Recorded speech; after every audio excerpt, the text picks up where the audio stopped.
Alright, so right now we're in the midst of award season, and right now is usually around the time people start complaining about the inevitable sweep Disney products will make during the Emmys or Oscars or whatever else they have left to take. I can't disagree, especially when they're consuming more and more of our competitors every single day. Of course, they only have as much power as we physically give them, but I'm not here to tell you to throw out all your Mouse House merch. I know you're all attached to your annual Star Wars and live-action releases, and while I am judging your taste from this very, very tiny soapbox, I cannot physically stop you. Instead, I'm going to ask you to shift your attention over to the days of yore, at a time when 2D animation wasn't considered a dying art. During the 70s and 80s especially, the Academy was dishing out awards left and right to some of the most diverse sets of voices producing animation for that time. Now, it's not terribly different now, especially in the realm of short film, but it was quite literally a global effort to try to supply and suss out award-winning programming. Incidentally, a lot of these heavy-hitting shorts awarded still hailed from the West, but a portion of those came from a country few often give kudos to today. I feel like I've sung this song 9,000 times over, but you wouldn't know that unless you've been watching me pretty consistently since day one, and spoiler alert, I know most of you haven't. It's fine, just listen close, okay?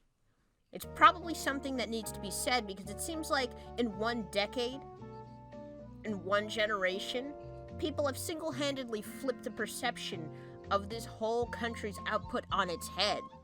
Canada makes good shit.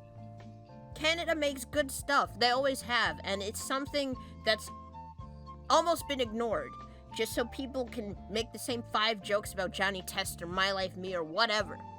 Like, yeah, they're not infallible. Far from it, and the flops they put out can be friggin' hilarious to watch. But it is a different time. We're about to enter into a new decade, so you might need to find a new scapegoat to pin the curse of modern animation on. I, for one, am stuck on the classics. And I am no better than the rest of you. I've had my fair share of cracks at the inveritable flop, like super noobs. But listen up.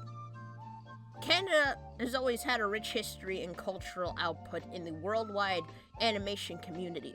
One of their greatest institutions is a little organization called the National Film Board of Canada, or the NFB for short. The NFB has been fostering animation artists since the 30s and has paved the way for some of the greatest animators of our time to create freely. The films and shorts produced with their involvement include critically acclaimed classics from every decade. Some of them have even been considered some of the greatest cartoons of all time. Recently, their creative freedom has been challenged by budget cuts and a general apathy towards the medium within the organization's walls. And that sucks.